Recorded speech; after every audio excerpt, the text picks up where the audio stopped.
If you're a small business owner, you'll know just what it's like to be the chief everything officer. HR, payroll, employee benefits. Well, Gusto can do all of that for you. Gusto is online payroll and benefits software built for small businesses. It's all in one, remote friendly, and incredibly easy to use. It's quick and simple to switch to Gusto. Just transfer your existing data to get up and running fast. Try Gusto today at gusto.com/lockedonsoccer and get 3 months free when you run your first payroll. That's gusto.com/lockedonsoccer.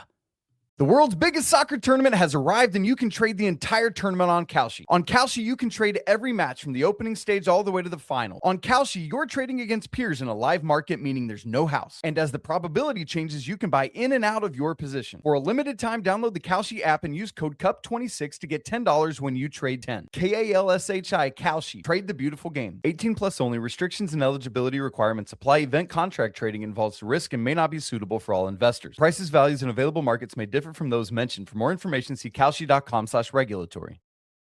The entire summer of soccer is on PrizePicks, all 48 countries in every matchup. And if you rep your side before the round of 16 on PrizePicks, you can win a trip to the finals in New York. It's the biggest tournament ever, which means there's even more opportunities to cash in while you root for your favorite national sides and global soccer stars. Download the app today and use code CUP26 to get $50 instantly in lineups when you play your first $5. Download the app today and use code CUP26 to get $50 instantly in lineups when you play your first $5. PrizePicks, America's #1 sports picks app.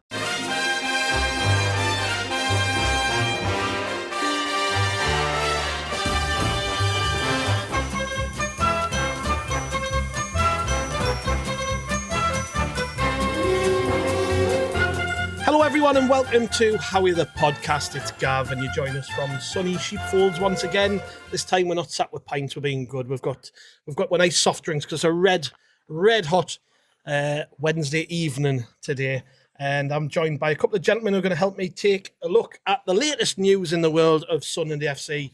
And first off, we've got Andrew with us again. Hello, mate. Hello, mate. Evening, everyone. Yeah, it's so hot, and I've been working so hard today. I just need a soft drink just to cool down. Aye. Well, I said before, you look like you're dressed for a rave, not a podcast, mate. But that's what you've a little bit Kevin and Perry, maybe. That's what I'm thinking. I mean, I'm not going to take a photo of you and expose you to people, but you are dressed appropriately, mate. I've got to say. That's it. I don't care what I look like. It's just literally keeping the sun off me head before I boil to death, I think, mate. So It's no good being ginger in this weather, is it? Let's be honest. And our special guest today is James Copley from the Sunderland Echo. Hello, mate.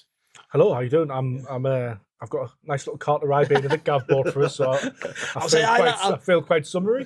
I'll get the drinks in, lads, and it was 2 cans of lemonade and a carton of Ribena with a straw. It's the most childish drinks I've ever seen, but I'm loving it. Like, I mean, you need it in this weather, don't you? It's scorch up. I was saying to you when I came through town, that outside of the borough is literally like Benidorm. It's just retirement age people on the pints. And it's panties nice, on their heads, it's nice tattoos. To see. It's yes, lovely to see. we'll love it. That's what Sunderland should be like. That's my vision of Sunderland. Not when it's pissing down with rain and we've got to hide indoors, but people get outside and enjoy themselves in the sun. Lads, there's plenty going on in the world of Sunderland as always, and today I'm going to start with a bit of transfer stuff because it seems like things are ramping up. It's been remarked a few times, hasn't it, about the fact that we have been maybe a little bit quiet this summer so far, but I don't think that's necessarily anything to worry about. I think when you see the likes of Tottenham and Newcastle basically panicking a bit because they had such a bad season last year, that shouldn't make you think, well, why aren't we signing players? It's, you'll know better than anyone, James, that, in the world of football, if a team's particularly active, it's normally for a very good reason. Us last year, we were really active because we had to be. And the reason we aren't particularly active at this stage, I would imagine, is because we don't have to be. Well, yeah, the 2 clubs that you mentioned, Tottenham and Newcastle, like they have to do business because of their season, don't they? And obviously there's outgoings as well, high-profile outgoings. We're not really anticipating that at Sunderland.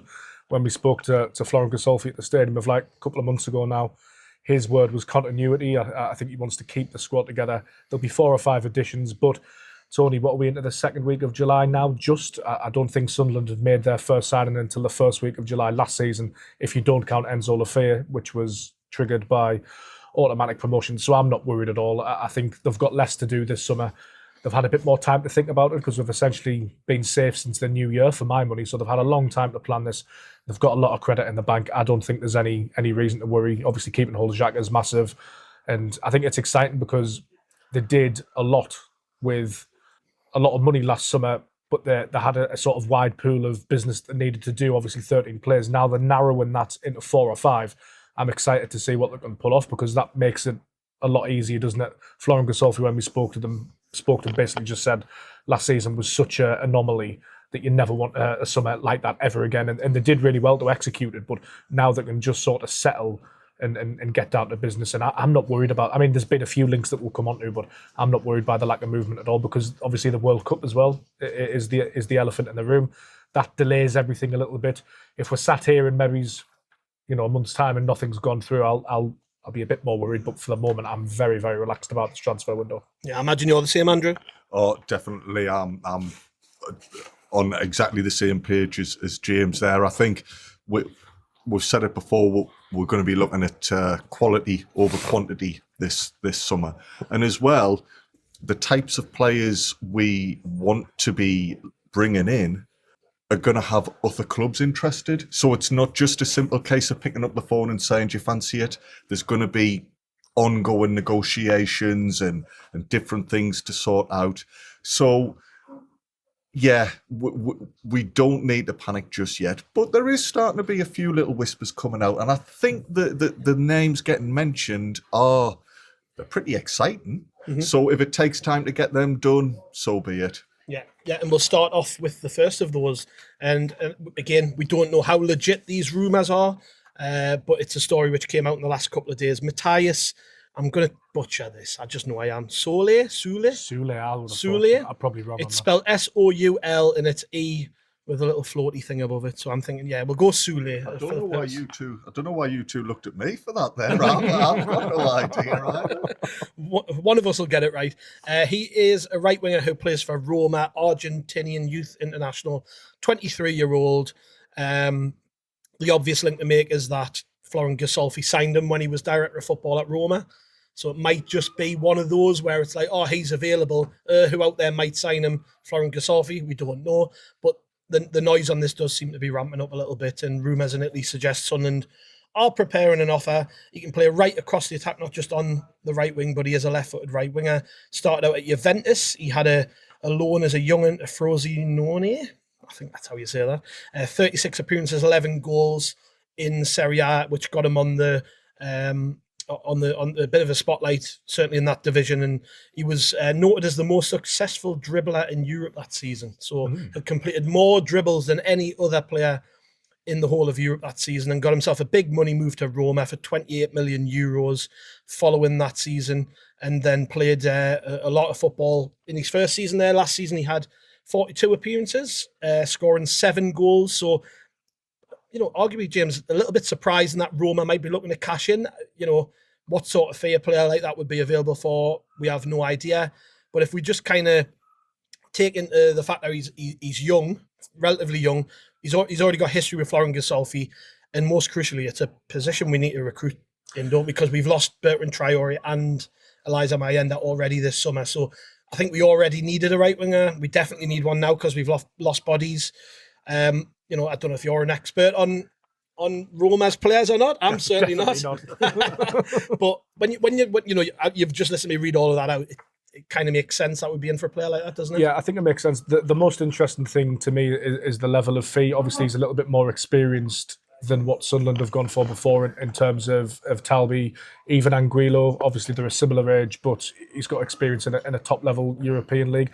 I think, to me, the most interesting thing is probably the level of fee. It's a little bit of a step above what Sunderland have paid previously. So what have we been quoted? I think it's around 30 million quid or something like that. I sorted it. I mean, it'll probably vary in which reports you look at. But that, to me, is a little bit of a step up. Sunderland were looking in the sort of 15 to 20 million mark for players like Talby, who have been good, and I think they're going to progress well with Sunderland. But my opinion is, if it's going to be 4 or 5 players, you need to bring somebody in who's going to come in and make an impact. It's all well having developmental signings, and I think we're all pretty pleased with the development of Anguilo and Talby, who've done well at the World Cup and did decent for Sunderland last season. But you want somebody ready-made who can come in and affect things. We want Sunderland to improve. I think Florent Ghisolfi wants Sunderland to improve. So that to me was the thing that stood out was the level of fee. He feels to me like he would be a little bit of a step up in terms of how quickly he would be able to commit to sort of regular first team minutes without being sort of chopped and changed. But it is an easy link to make, because that's why Florent Ghisolfi's been brought to Sunderland, is to utilise his contact book like this. Essentially, it's because he's so well connected in European football that he has, you know, players that he can target and that he knows. And I think that's exactly why he was brought to Sunderland by Kirill. And I think this probably on paper looks like it could have some legs in it, because we know they need a right winger and you know, arguably even a couple in that position, really. And I think that's the big thing, isn't it, Andrew, that if this is true, if this story is true, that, you know, the fact Ghisolfi has previous with him and wasn't put off after signing him, that's normally quite a good thing. The one I would immediately think to is Enzo Lefebvre. I know that Ghisolfi wasn't at Sunderland when we signed Enzo Lefebvre on loan, but may well have been in the pipeline that he was coming here, and he might have had something to do with it. I don't know. But he signed Enzo Lefebvre at Roma. He then works with him again at Sunderland. We know how that's worked out. It's been a really, really good move for the football club. So that kind of gives me a bit of hope that Ghisolfi trusts this player, if it is indeed true that we're in for him. Yeah, I think that's one of the reasons why people are looking at this, and it stands out more than a lot of links. You know, as has been mentioned, we're just the name of Sunderland's going to get thrown into so many stories. It's such an easy link to make, but this one seems to have more about it. And I do think the fact that Ghisolfi knows him goes in our favour, because we've said before that Sunderland really put a value on knowing a character as much as a footballer. We heard that from Florent Ghisolfi, didn't we, at the fixtures breakfast when he was asked about that? Exactly, yeah. We could all scout a player and watch them, get the footage, look at the data and all of that.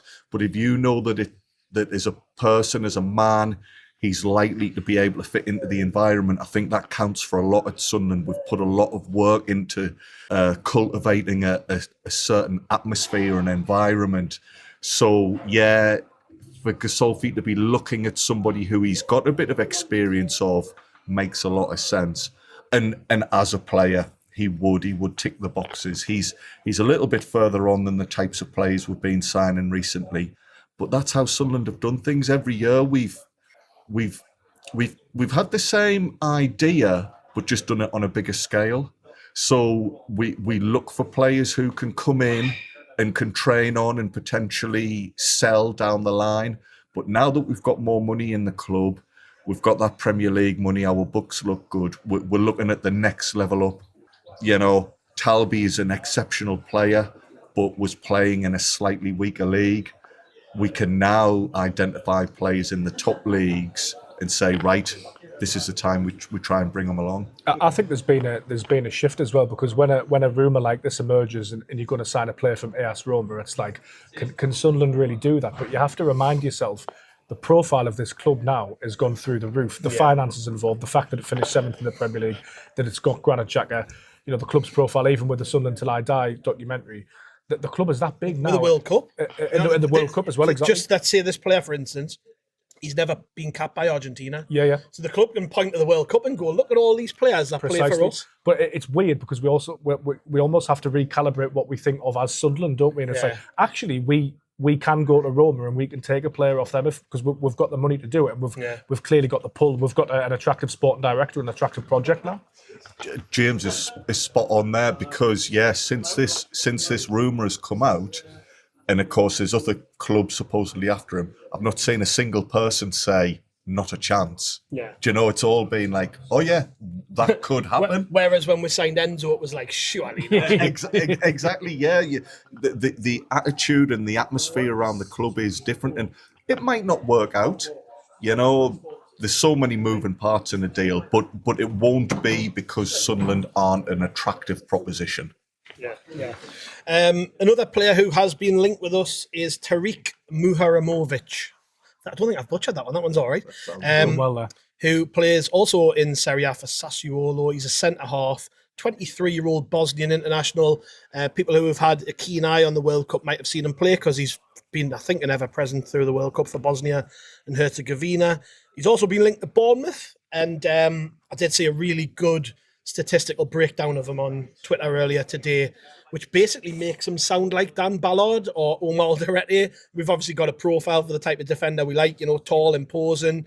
He's a left-sided centre-half, which I definitely think we need a player in that position. We spent all of last summer trying to sign John Lusumi, who was a left-sided centre-half. We never got the job done, and obviously we're still in the market for somebody. But yeah, I mean, when you read what he's apparently very good in the air, physical, good on the ball. The one that stood out though, he's got quite a long contract with Sassuolo, so he's still got 4 years on his deal there, which means 23-year-old just been playing at the World Cup. They're going to want top dollar for the player. If it is indeed true, we're in for him. But again, James, makes perfect sense we'd be in for a player like that, 23-year-old. Like I say, lots of upside. We're not signing has-beens, really, are we? No. We want to sign players who, in 2 years, 3 years' time, an Arsenal, Real Madrid, a PSG, a Bayern Munich are going to look at him and go, we want him, and they're going to pay stupid amounts of money. That's basically what we're recruiting now. And, again, don't know a great deal about this kid, but on paper, that sounds exactly like the type of player we would sign. And I think those physical attributes are important because when Dan Ballard drops out the side, Sunderland are still quite physical in the sense that Luke O'Nien and Alderete can mix it, absolutely. But in terms of tall and posing centre-backs, they are just naturally, biologically, a bit smaller than Dan Ballard, aren't they? We need a left-sided centre-back. Mm-hmm. It does fit the bill. We also need somebody that can play left-back. I'm not too sure whether he does. But yeah, left-sided defenders have to be a priority for Sunderland. They seem to scout Sassuolo quite often, don't they? They had the Loriente deal that ultimately fell through. They always seem to have good players. So this fits the bill for me, and I can absolutely imagine that they've scouted him quite heavily. Whether they actually go in with a move for him, I don't know. But I agree with you, Gav. The signed players around the 22, 23-year-old mark, and it's about having them for 2, 3, maybe 4 years and then selling them for a lot of money. And that's how the club sort of changed, isn't it? We used to get a Jack Clark, Patrick Roberts, a Mayenda or a Ross Stewart for anywhere from nothing to £1 million and then sell them for 10, 20. But now we're signing players for 17 to 25, maybe 30, and then looking to sell them for 60 or 70 million. So it kind of shows how the club's moved on. The transfer principles are still broadly the same, but just the levels we're operating at now are almost incomprehensible to us, I think. Yeah, that's a good point about the fact we're scouting Sassuolo again, but it's the league. Roma, Sassuolo, Ghisolfi again, very familiar with that league, and no Christian Speakman, no Stuart Harvey. This is very much his strategy this summer, Andrew. And I imagine we're going to see a lot of links to players in Serie A because, again, it's all about finding value. There isn't any value in the Premier League, as we saw last season. Newcastle spending ridiculous amounts on players who were worth nowhere near that. You look at Spurs this summer, 95 up to 110 million or whatever it is for Tonali. And there's countless other examples of where you basically get your pants pulled down in the Premier League, whereas Serie A is considered one of the top 5 leagues in Europe. And I get more of a buzz out of seeing us linked to players that I've never heard of, if I'm honest. Well, yeah, but you and I can fully understand why, because you do pay that premium in the Premier League just for a name you've heard. Mm-hmm. Now, if somebody's got similar abilities but is going to cost you considerably less, you'd be daft not to look in those markets. I think particularly with the first lad we were linked with, I read a report as well saying, what club's he at? Sorry, lads, what club's he? The lad we're talking about right now? No, the previous one. Roma. That's, of course it is. It's Roma, sorry, because of the Ghisolfi links. I think Roma need to make a couple of sales in terms of their financial requirements. I don't know what Sassuolo's situation is. They only got promoted last season, didn't they? So they're like technically like a low end, middle of the table kind of club. So yeah, without wanting to sound big headed, we're in the Premier League and we've got Premier League money. So if there's a good player at a club of that level, you'd like to think we can offer them a deal that's attractive to them, but we can comfortably manage it. And yet, I think Serie A, La Liga are going to be the areas we go for. We saw it last year when we brought Alderete in. We identified a player, but we also identified a club who needed to sell. Mm-hmm. We might have done that again. Same with Mayenda back in the day. I was just thinking about that. Yeah. So we're it sounds a bit callous, but we're being sensible. We're being focused. We're being opportunistic. But we're also fair, and I think that's what Chelsea weren't with us over the Xhaka thing. We are very fair. I mean, Mayenda's previous club have netted a healthy sell-on. We are very fair with our business. Well, yeah, and if we can come to an agreement where all parties are happy, then that's excellent. It's interesting to me that we're linked with a centre-back because I think we don't necessarily need to bring in a starting centre-back. I think we're good in the middle of defence. But yeah, bringing somebody along who can push and can maybe be the left-sided Dan Ballard, yeah, great. And if that means, I know what you say, James, not sure if he's capable at left-back, but if you've got him as an option, does that then free up somebody like Luke O'Nien if you're desperate for a fullback? They perhaps don't just look at two players for every position. They're perhaps just looking at, we need a group of defenders that between them can do the job. Hume plays at left back sometimes. I don't necessarily always agree with it, but he does play there. The thing is as well is that this season's going to be a lot tougher for the football club than the last one because of how many games we're going to have to play. We got knocked out in the early rounds of the League Cup. We got the fifth round of the FA Cup. I can't remember what round it was with Port Vale, and we didn't have Europe. Whereas you're going to hope that we're going to do well in the domestic cups. You're going to play at least 8 games in Europe, and when you factor in, we've got Ballard, who's not particularly durable, Alderete, who's a physical player, and those players are always just one bad tackle away from getting injured. Pick up injuries earlier on in the season. Yeah, and probably played through injury as well. Yeah. I know Nordy's the right-sided central defensive cover for Ballard, I guess, although you could argue he's probably our best player there. You know what I mean? But we are missing one other. And I know O'Nien is in that group, but Luke O'Nien's just a Swiss Army knife, isn't he? You can put him wherever you need him, and he's going to play a lot of football this season. It just won't always be from the start of games. So if there's an international quality central defender out there that we can get, we'd be mugs not to take it, because and it's something I'm going to come on to perhaps maybe in a bit. But in fact, let's just do it now. When I said about other teams playing catch up, do you wonder? I don't know about you. Do you wonder if that stays in the mind of our recruitment team or not? Like when you see other clubs who were so poor last year, like Forest appointing a brilliant manager, Tottenham basically going and saying, we are not going to have 2 shit seasons again. This is it. Tottenham are a top 6 club. We need to act like one and finally have owners who are going to spend a bit of money. And then you see even Newcastle's changed their strategy, and Brighton have had a little bit of early business. Do you think that plays on the minds of our I'm not necessarily sure. That there's definitely an awareness within the football club of what's going on in the Premier League and what's going to happen in the Premier League, because they knew that the previous 6 teams that had been promoted from the Championship had failed, and they studied why, and they worked out what they needed to do, identified the level of money that they had to spend, and they went after experience as well as good young players from abroad. I think what's really pleasing to me about the direction of travel within Sunderland's transfer market is you're right in what you say about teams paying over the odds and a premium for Premier League experience, like Anthony Elanga.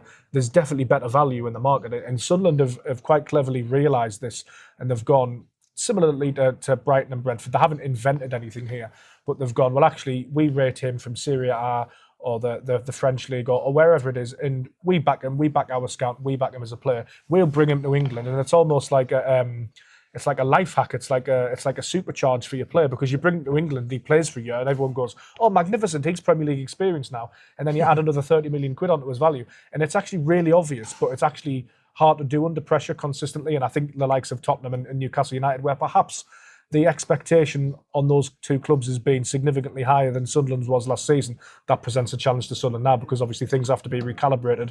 Fans are going to expect, a similar level of success now going forward. But for me, that they are very shrewd. They're always looking at external factors, external market forces, all of that sort of stuff. But whilst they'll be aware, I don't believe it'll influence what they want to do. I think they're very steadfast and very headstrong on their strategy and their vision, and they might magpie and borrow from little bits and pieces here and there. But good use of the word magpie know, there, by the way. But similarly, perhaps, the overarching ownership of the club, similarly perhaps when Sunderland had a little dip under Michael Beale, they continued on the same path, and ultimately they were proven to be right on that. I get the impression that they know what they want to do and they know how they want to execute it, and you have to be aware of what's going on around you. But for me, they do things very, very shrewdly and very cleverly. As I've said, they haven't invented anything, but they've certainly put their own spin and take on it. And one of the most impressive things for me last season, above playing for Europe and beating the Mags twice, is that we out-Brentforded Brentford and out-Brighton Brighton, and that sort of got lost, didn't it? We finished above both of those clubs who've been building exceptionally well for a long time, and we managed to do them in a season. I'm not saying that's going to continue over a long period of time, but that for me was a phenomenal achievement. Yeah, and if we can stay in that mix, Andrew, next season, everyone will be happy. It would be really difficult to expect us to finish 7th again. I hope we do. I mean, imagine if we finish higher than that. But given the amount of football we're going to play next season, a mid-table finish would be fantastic if we also have some decent cup runs, and that's kind of got to go into your thinking. I think it's about, and it kind of goes back to what I said at the start of this. It's all about quality and not quantity this summer, which might be why we're only just starting to hear about things. You're going to have these lads we've been linked with, they'll have been on their summer holidays, and our players have just come back in on today for pre-season training. So it'll be the same right across the board. These players will be going back into the clubs. They'll be having conversations with their managers about where they say their futures lie. And I think business will start to pick up naturally. But I'm not expecting to see us sign another 10 players. I think I would be worried, actually, if I'm honest, if we did that. Well, yeah, and without having looked too closely at Tottenham's business and Newcastle's business, there's a risk of them looking at what Sunderland have done and thinking it's easy. But we're in the place we're in because of years worth of planning and keeping to a structure, like James says. When things have gone wrong, we've been confident enough to stick with the plan. Whereas it seems to me as if Spurs particularly have just gone, oh bloody hell, we've been shocking the last couple of years, we're just going to have to go all out there. It doesn't look as if this is the implementation of a long thought out plan. For us, I take your point. For us, certainly as fans, yes, 7th might seem a bit of a stretch. And most Sunderland supporters, if you were to ask them now, would say, well, can we progress in Europe? Can we get past the group stage? And can we just be nowhere near the relegation fight? I don't know if the club will look at that. The club will be realistic, but I think the club, like they did last year, will set their sights high.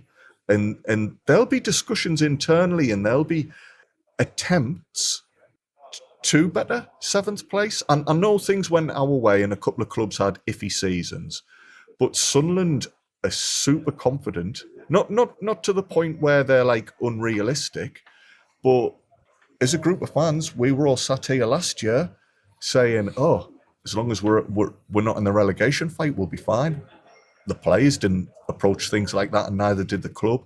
And I think, again, the club will be trying to do things with a reasonable expectation of building on what we've achieved so far. And just on the transfer, just to add as well, I think the transfer picture, Sunderland are really good at identifying opportunity and value.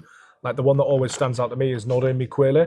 Like in my opinion, he probably improves every Premier League squad, barring maybe the top 3 or 4 clubs in the You could even argue he would improve this if we're talking about squads. And Sunderland got him for what, 10 million quid because they identified the opportunity. And you think why weren't the likes of Villa, of Newcastle United? Was it a pretentiousness? Was it a failure of scouting? What sort of brought them to the decision not to pursue that deal? And not that I'm complaining, but Sunderland identified that was actually really good value for money. And there's an element of risk associated with every transfer, but when one works like that, same with Robin Roofs, you back your scouting, and despite the fact that he's not hugely experienced, you go, actually he passes the eye test and he passes the statistical test. Like we're gonna give him the chance and give him the platform, and I think that's what they do really, really well.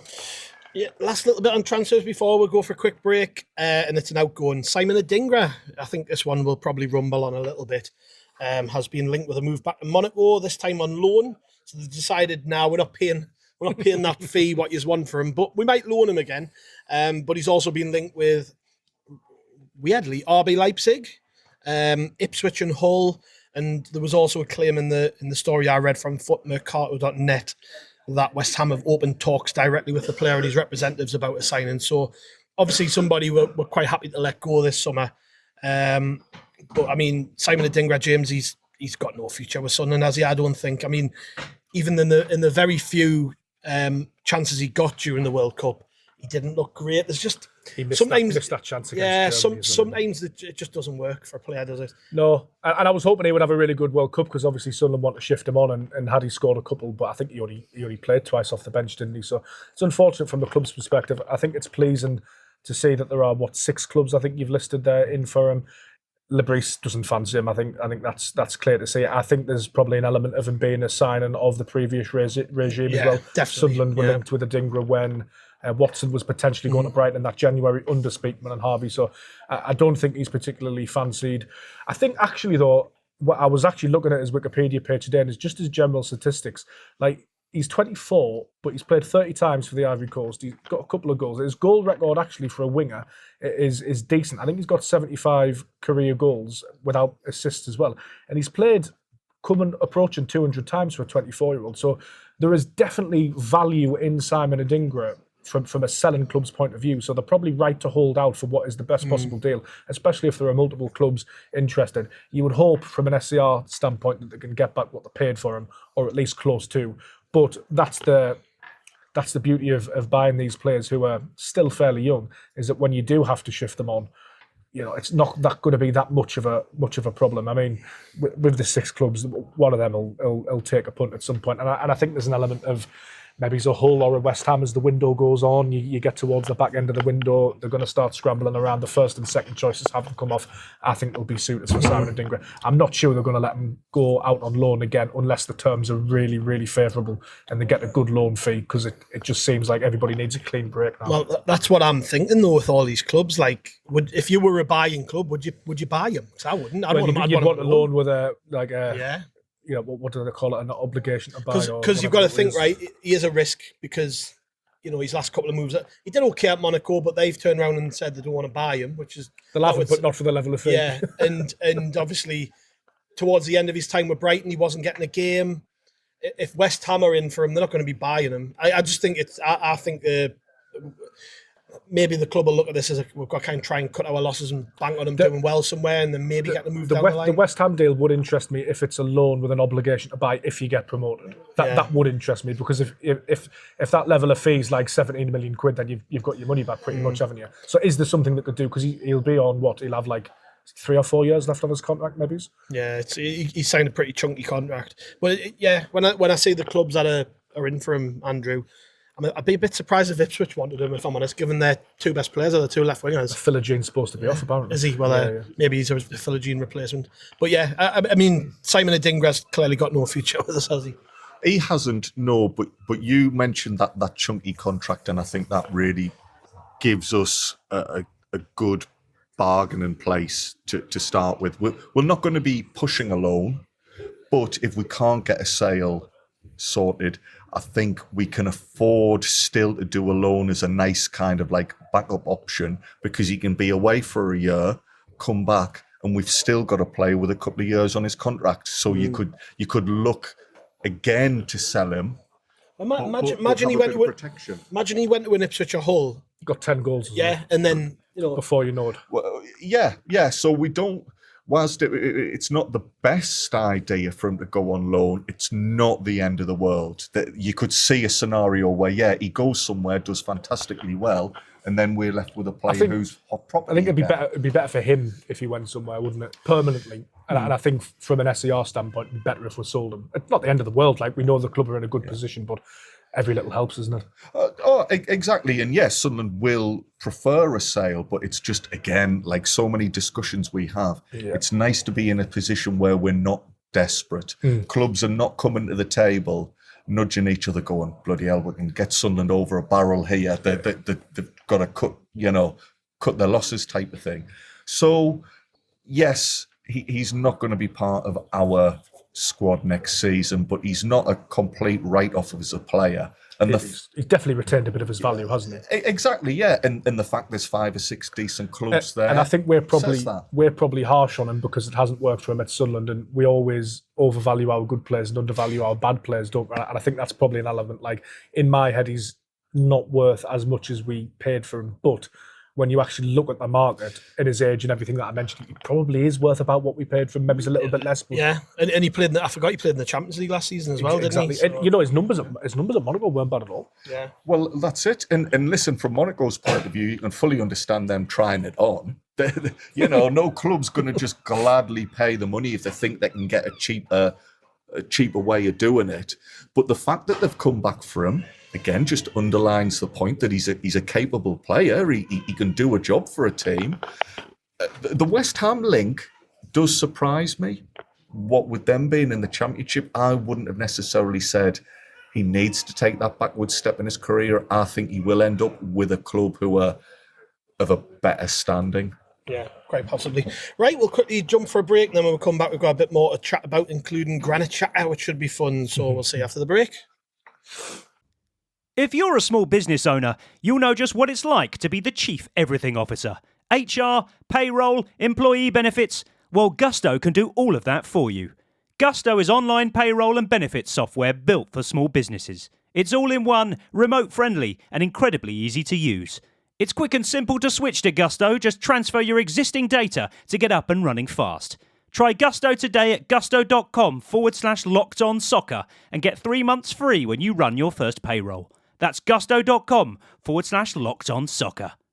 The world's biggest soccer tournament has arrived, and you can trade the entire tournament on Kalshi. On Kalshi, you can trade every match from the opening stage all the way to the final. On Kalshi, you're trading against peers in a live market, meaning there's no house. And as the probability changes, you can buy in and out of your position. For a limited time, download the Kalshi app and use code CUP26 to get $10 when you trade 10. KALSHI Kalshi. Trade the beautiful game. 18 plus only. Restrictions and eligibility requirements apply. Event contract trading involves risk and may not be suitable for all investors. Prices, values, and available markets may differ from those mentioned. For more information, see kalshi.com/regulatory.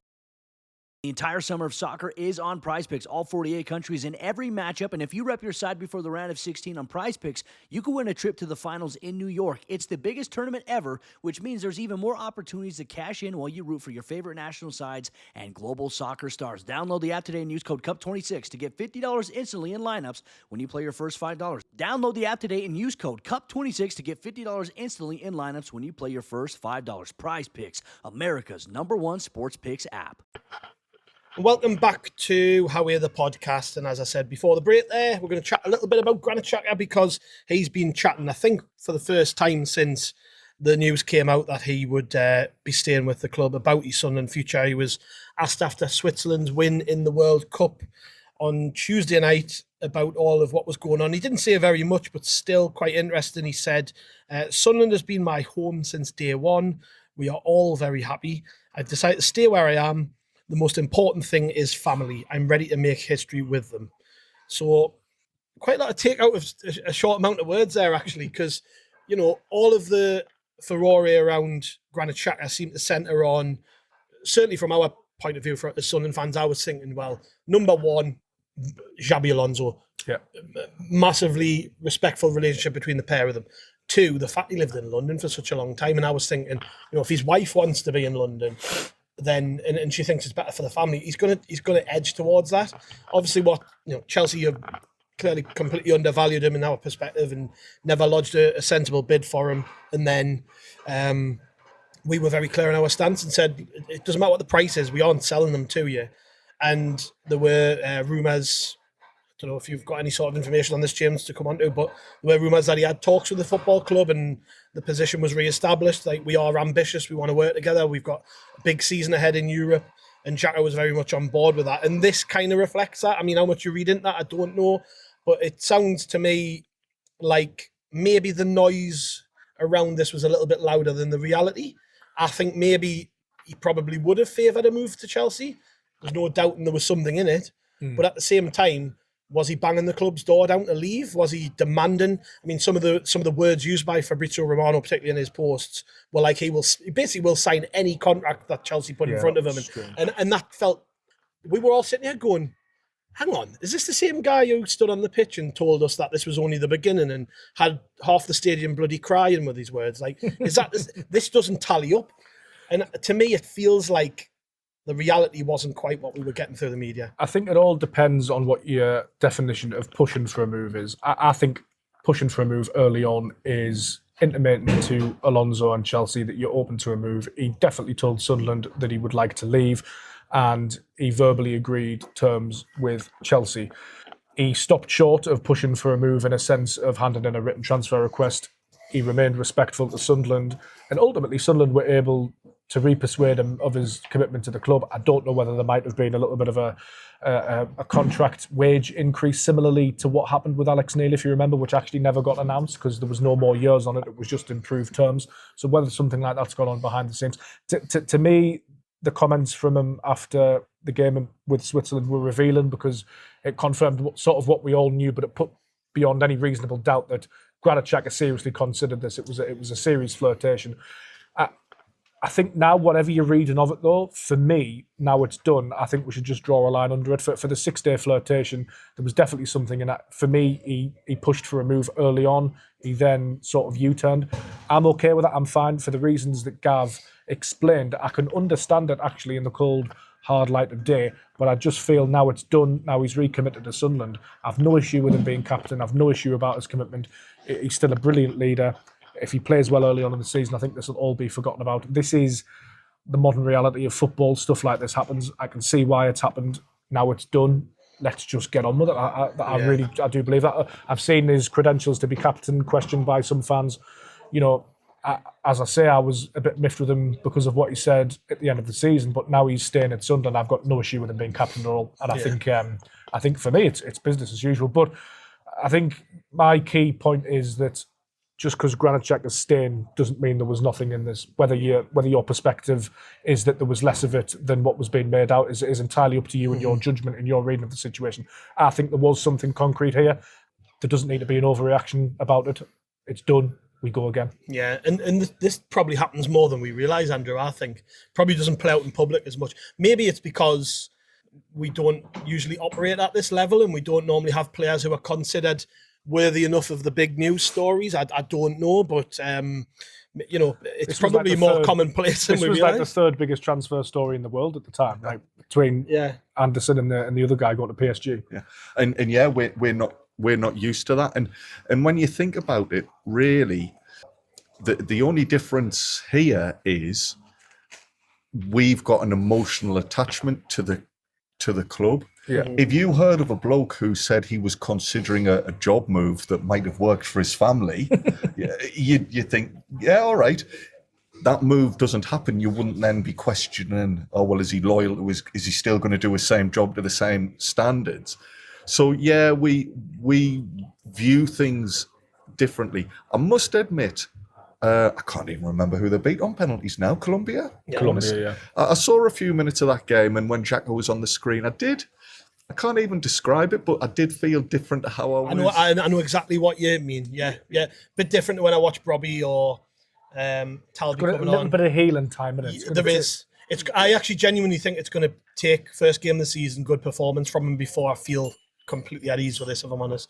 Well, yeah, and it is an odd one. And that's a me thing, by the way. Oh, well, that's it, because, yeah, the facts are, he is still a Sunderland player and he says he's committed, so it's an odd one. I wasn't quite sure how I felt or why I felt it, but I do agree. I think healing time is a good way of looking at it, James. And like you said, Gav, probably he needs to have a good couple of first games before everybody does move on from it. I think, though, at least we do have the clarity. Yeah. There's no chance now of anybody coming back in towards the end of the window. It's been killed. Romano even said that, didn't he, after it had been quashed by the football club? He was like, he come out afterwards and was like, Chelsea, you still aren't ready to give up on this, and there was probably something in that. Chelsea probably the thing that I got about covering this transfer, which was sensational, really, was that when Sunderland quite clearly briefed that Granit Xhaka was staying and had quite clearly spoken to the player and his agent, and then came out with all that they came out and they collaborated on social media posts together. So quite clearly it was done in their minds. The speed in which Sunderland acted completely caught Chelsea off guard, to the point where when we asked Chelsea about this, Chelsea initially described it as fake news because they were so behind the curve on it. That's the speed at which Sunderland got this done. It was an incredible bit of manoeuvring, essentially. Well, it was. And that's really interesting because we just said there about Sunderland fans aren't used to this. Sunderland fans aren't used to being one of the big transfer The flexed stories. muscles I didn't think they had. Exactly, that's it. We were surprised by it, but the club dealt with it perfectly, and the club dealt with it like a club that have had this type of thing happen a million times before. There were everybody else seems to be looking at Sunderland and their reaction and their way of dealing with this and saying, "Oh, these lads know what they're doing." So in a bizarre way, Sunderland AFC, for the first time in our history, I imagine, have come out of our captain potentially wanting to move away in a stronger position than before the story broke. I think there's, with these transfer stories as well, and just being a football fan and a human being, there's an element of hypocrisy as well, and that's fine. We are hypocrites as individuals at different points. We were loving him last year, Fabrizio, weren't we? Well, exactly. We loved Fabrizio last year. We essentially did the same thing to Bayer Leverkusen, although we didn't lowball him to the same degree. You know, there's not a lot of loyalty in football. Just ask Dan Neil, Dennis Serkin, Anthony Patterson, these lads. And if Granit Xhaka starts the season poorly and doesn't recover and his legs have gone, you can guarantee Sunderland won't keep him around the club for longer than they need to on the level of wages. So there's, you know, we as fans, we're passionate. We're from the city of Sunderland. We support the club. We're allowed to be hypocrites on it, I think. But there's always a flip side to it as well. And there is an element and a sense of that's just football. And that's why I'm inclined. Obviously, some fans might disagree on the scale of which we move on or the time frame in which we move on. But for me, I'm just sort of like, right, well, it's done. It's over. Yeah, no, I'm in full agreement on that. And I think that does get missed a lot. You know, even up until, I remember a few years ago, people like still being bitter about Darren Benton. I was like, you need to move on, man. Honestly, he took a financial decision. He's not from Sunderland. It's nice and it's easy now to have these conversations because essentially we've got what we wanted. Yeah. So it's quite nice to analyse now, isn't it? Whereas I'm sure if we didn't get what we wanted, there would have been a different conversation we were having amongst the three of us. Possibly. I mean, I remember us recording around the time all the news broke and being like, I think it was me and Ant did the reaction to the news dropping. And I think by the end of it, I'd kind of convinced myself that it was all right. I was like, I'm kind of over this now. Do you know what I mean? So that's. I was convinced he was going to go, man. I think a lot of people were, and again, probably shows that we underestimate our own football club a little bit. 100%. Because the way they've acted has been absolutely unbelievable. It does, though, show, Gav, one of the reasons why you perhaps weren't devastated by the possibility was because you were confident that if he did go, Sunderland would do the right type of work in the market to replace him. So you don't underestimate the club in that respect. One thing I just want to go on record as saying, and if this comes back to haunt me, so be it. At this moment in time, I think Sunderland were right and were brilliant in how they behaved and were right to keep hold of Granit Xhaka. If in a year's time and his legs have gone, I hope we're not having the same conversations we did about when we turned down a bid for Kone all those years ago, you know. I'm happy to put myself up and say, if you hear me being revisionist next summer and saying we should have taken the money and ran, you've got every right to tell me to shut my mouth. But I think like nothing changes that this is the right decision for the football club. No matter what happens in a year, in this moment, this was the right decision for the football club. Yeah. Exactly. Yeah, and Granit Xhaka, of course, still at the World Cup with Morocco. I think there's only now 2 Sunderland players left. Granit Xhaka being one of them, and Chems and Talby. Morocco play France on Thursday, so as this goes out, it'll be tonight. And I actually quite fancy Morocco in that game. You know, there's something in the back of my head telling us they're going to do all right. And then Switzerland play Argentina in the middle of the night on Sunday, which is the game after England play. So people might want to stay up and watch Granit Xhaka play against Lionel Messi. That should be fun. His legs may well have gone after that. I wish it was bloody Switzerland versus Egypt, though, but that's another conversation, isn't it? Quickly moving on then, pre-season stuff. I mean, it is pre-season this week. I've already mentioned it. The lads are back in. Couple of big stories which have broke from the academy perspective, James, and you're all over the academy stuff, so thought we'd bring this up. That a bunch of the young players have signed new deals. Jack Whittaker, who I actually think is a fantastic player. Yeah, I've watched him quite a bit last season. Really stands out in that under-21s team. He signed a new deal. Archie Lightfoot, who's a left-back for the under-21s, has signed a new deal. And probably the big one is Finn Geragusian, who at the start of the summer, it kind of felt like he might leave the football club, actually, because a lot of big clubs were in for him. Every time I've watched him play, he's such an impressive footballer. Still only really young, but has already made his senior debut for Armenia, which kind of shows how he's thought of. But then you look at the level of clubs that were apparently in for him.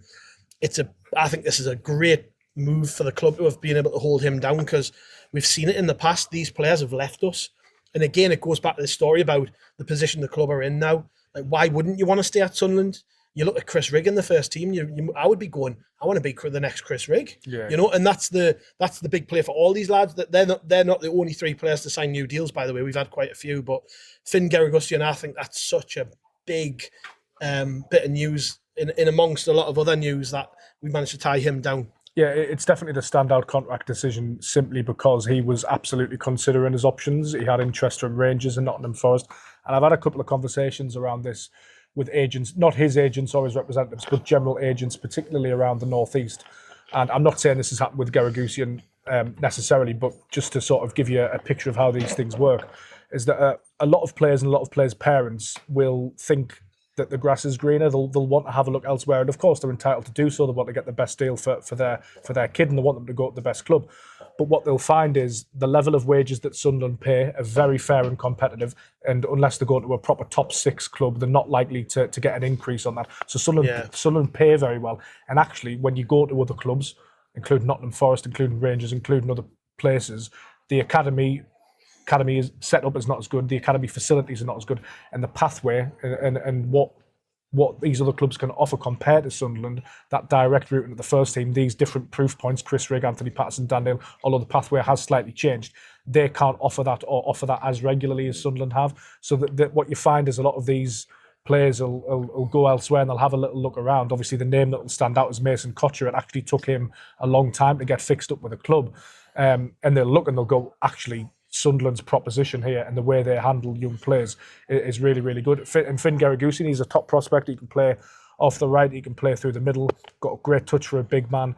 I think the interesting thing about him, though, is he's so physically dominant now. So he's, 6'2", 6'3", would you say, Gav? Mm-hmm. Can he then carry that into the seniors? Because he's obviously a very good footballer and a very good player, but he's matured at a level which is above his peers. So he's obviously quite dominant now. Can he carry that through and use his body in the first team when he's playing against somebody like a Dan Ballard? Time will tell. But it's a huge coup and a huge vote of confidence in Sunderland's pathway. And Sunderland's academy is changing. We've seen it. Florent Ghisolfi wants to move it on. The shock news that Graham Murty's gone. Obviously, Robin Nichols has been replaced, which is news we'll come on to. But yeah, they very much want to keep the academy as one of the pillars of the football club. And it's exciting times, I think, to be at Sunderland as a young player, and it's a great show of faith in Sunderland. I think that the likes of Jack Whittaker, Finn Geragusian, they've signed Jenson Jones as well, who's a player that I really like, who will probably go with Sunderland on pre-season. They're all committing to the club now, and academy stories can be judged to different levels of success, like an Ellis Taylor going and playing in the AFL. That's a success story. Yes. Not everybody has to get through to the first team. We do have that pathway there. The pathway is changing a little bit. The gap between the academy and the Premier League is now kind of big. So things have to change. You have to implement loans and all of this sort of stuff. We're obviously going to be playing in the Pizza Trophy again, aren't we, with our under-21s. There's the National League Cup, all of this sort of stuff. Not saying I necessarily agree with our under-21s involvement from a wider perspective, but they are going to play in it, so it does get them senior men's football. So yeah, I think this is all really hugely positive, and in stark contrast with what went on at the football club, 5, 6, 7 years ago, when everybody was sold to keep the lights on, essentially. Yeah, and James there mentioned, Andrew, about Jenson Jones perhaps being part of the pre-season plans. I think a lot of these lads are because of the World Cup. Really, the first game against York is on the 18th? 18th, yeah. 10 So, days time. Yeah, so back in training now. And I'm looking at Finn Garagusi and I'm going, you're the only striker we've got. So, he could well play in that York game. And it's an opportunity, isn't it? We've seen this before. Young players get into the side in pre-season because, there's players had extra time off or they've been injured or whatever, and they take a chance. And I'm going to that York game. I know you are as well. And I'm thinking, I actually want to see this lad in a team with first teamers and see what he can do. And I know it's only a pre-season game, but there's still got to be that little bit of hope, hasn't there, that even though the club are progressing at such a rapid rate, these young lads can still get chances in our first team. Of course, and if it's not to be our first team, there's still opportunities for them in the league. We saw Chuchierov, who went to, I want to say, Exeter. Yeah, he's done well. And did well. So yeah, anybody who's got anything about them is going to see an opportunity like the York game and think, hey, if I get some minutes, I can, make a bit of a name for myself. To be honest, I'm surprised the lads haven't turned up here yet because, like James says, first day back at training. What, to the Sheepfolds? Yeah, absolutely sweltering hot. I'm surprised they've not all come down here for a drink just to cool down because it is still burning hot even at this time. Can you imagine they all came piling in for a pint after their first day, after doing the bleep test all morning in the seat? Aye, exactly. Well, we could have got a bit of news for the York game. Oh, I've been told I'm playing or something. I think Tutierov's a really interesting case as well because he's probably expected to leave the club this season or this summer, and he's been quite good. If we were still in the Championship or League One, he'd absolutely be in and around the team. If we were in League One, he would be playing. And Harrison Jones is another one. Harrison Jones, who nobody has a bad word to say about. Lebreece loved him, O'Neill loved him, everybody loved him, everybody thought he was class. He worked his absolute bollocks off, but just first team appearances in the Premier League are really hard to come by. And I do think the other side of this and the other side of this pathway is that Sunderland are now in Europe. We've only got one homegrown player really that we're realistically going to register, and that's Chris Rigg, because Anthony Patterson's probably going to leave. We might not even have to register Chris Rigg because he's still so young. So you're looking at an A-list squad of about 20 or 21. So you can then fill that up with a Finn Garagusin or a Jenson Jones. You then have the B-list, which you can amend before each fixture and include however many young players that you want to make the numbers up. So that's a massive selling point for this club. It's like, there's a good chance here, actually, that you're going to be involved in a Europa League game. You might even get on the pitch. And to go back in the day, I mean, I remember, when Alex Ferguson was bringing through his kids at Manchester United, a lot of them would make the debuts away in Europe. And I think that's a genuine possibility for some of these kids at Sunderland. You would not be surprised, I agree entirely, to see somebody like Garagusin coming on from the bench at like a pot 3 or a pot 4 team, particularly if maybe the first team have a difficult Premier League fixture that weekend, so that not all the big guns are travelling.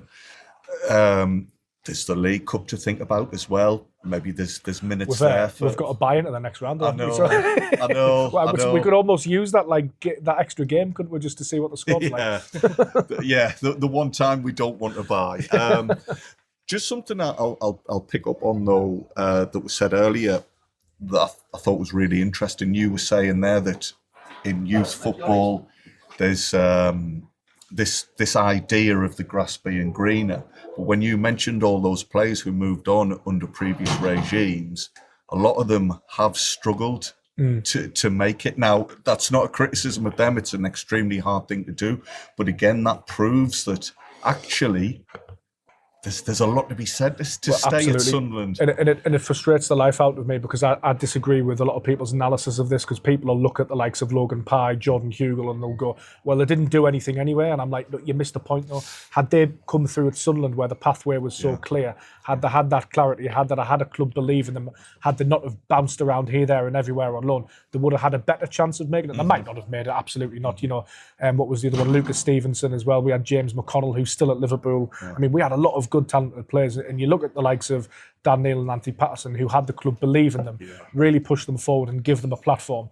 A lot of these lads could have made it. I look at somebody like Barley Mumba, who probably left Sunderland a little bit too soon, and he's done okay and he has played regularly, but he has bounced around a little bit as well, and he's probably not stuck at the level I thought he was going to stick at. I thought he would be a little bit higher than he is.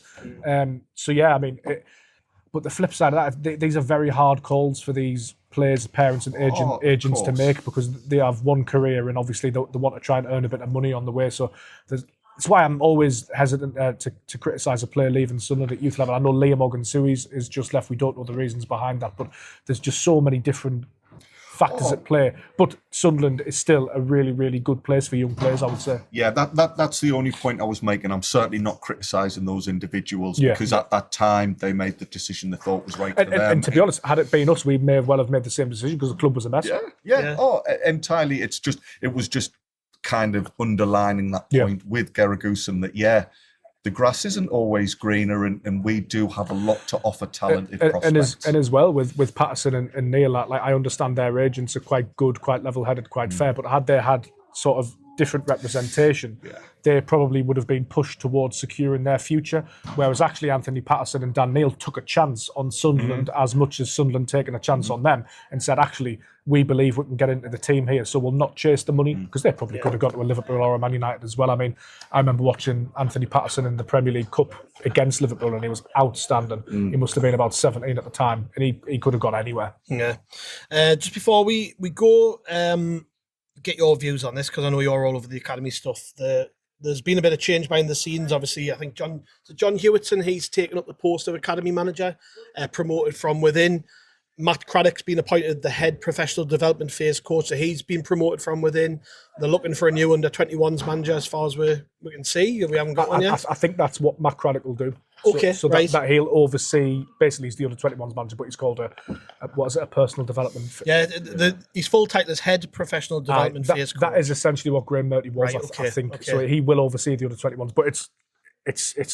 I guess that speaks to the fact that you're not just an under-21s manager anymore. You're seen as like a pastoral developmental coach type of thing. So I think that's how it's going to work anyway. So what's kind of the feeling around the academy on the fact they've promoted from within rather than looking outside the club? I think it's probably gone down very well. I think obviously these are two individuals, Hewitson and Craddock, who've been in and around the club.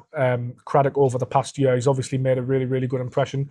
I can't really form too much of an opinion on him because I haven't spoken to him or seen him sort of in action over a long period of time. But what I can tell you is Graham Murty absolutely loved him, thought he was brilliant. And when I've spoken to the players as well, the players always reference Murty and Matt Craddock. So from that point of view, I can absolutely understand why the decision's been made. I was shocked and disappointed to see Graham Murty go, just because I think he's done a marvellous job. There's a little bit of bias there in a sense that I really liked him in his dealings with us, and I think that always plays a part. But you know, the club really, really want to push things on, and if they don't see you as the guy to do that, then they'll make a change. And sometimes in football clubs, you do need to make changes. Murty had been there a little while. Perhaps he'd reached a little bit of a ceiling. Perhaps the club had identified that. You know, I'm not there day to day, so I don't necessarily know. I've got no insight into that, but you know, Hewitson's been at the club a long time, very highly rated. And Florent Ghisolfi actually said this in his chat with the local media, is that he likes to promote within because he feels it creates a sort of environment where everybody's pushing each other without sort of it becoming like Succession or the Hunger Games or anything like that. But I was quite pleased because I think that helps the academy retain some of its identity and principles.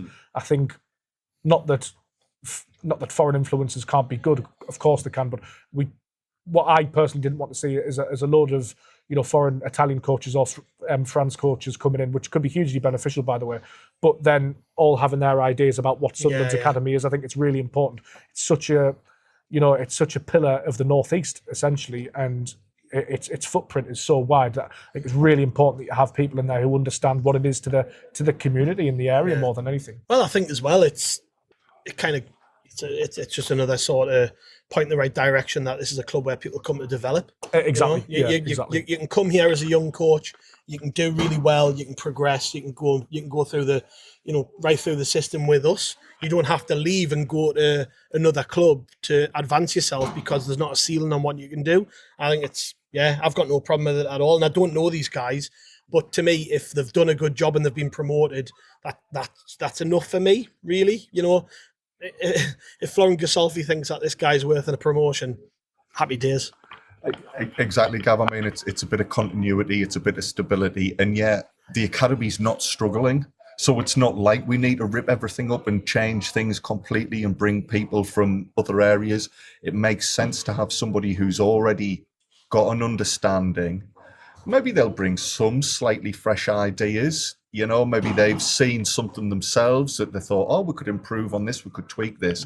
But yeah, an internal appointment to me, is a positive rather than something to worry about. Yeah, and it's a lifetime away from, what was he called, Paul Reed? Was it Paul Reed who came in under Donald and Methven? And, yeah. There was Elliot Dickman was there for a long time before that, wasn't it? you know, I mean, just Graham Murphy did an excellent job. I can't stress that enough. You know, 2 finals, and I've made this point in my written work for the Sunderland Echo, and you'll know this, Gav, with being involved in grassroots football, bad stories travel very quickly. Yeah. And if people have bad things to say about you, they will usually reach you because it's a very close-knit community. And if people are pissed off, word will get around very quickly.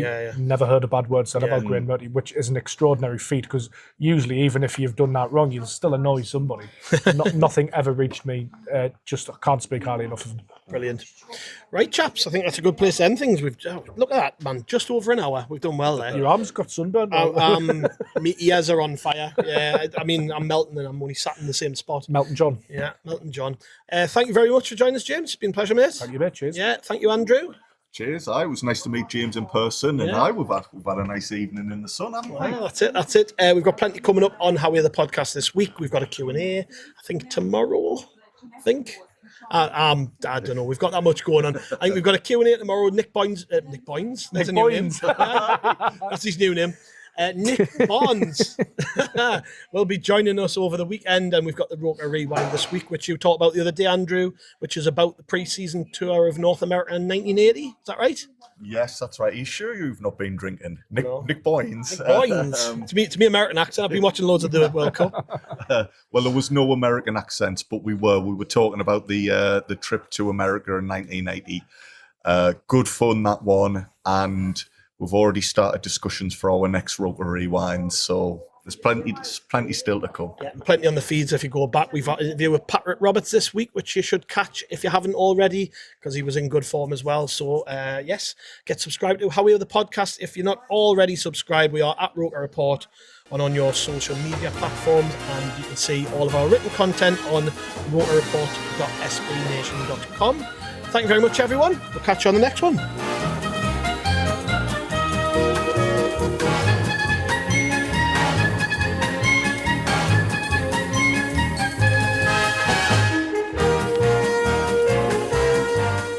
Stitch Fix. Stop shopping. Get styled. Not today, sweatpants. Somebody's wearing jeans that fit. Wow! No photos, please. I'm just a regular dad who happens to have a stylist. I really look my best when someone else makes the decisions. Hey, we can all see you two-way mirrors. Just share your size, style, and budget, and your stylist sends personalized looks right to your door. Stitch Fix. Get started today at stitchfix.com. I want to hug you. I'm going to hug you. I'm coming in for a hug.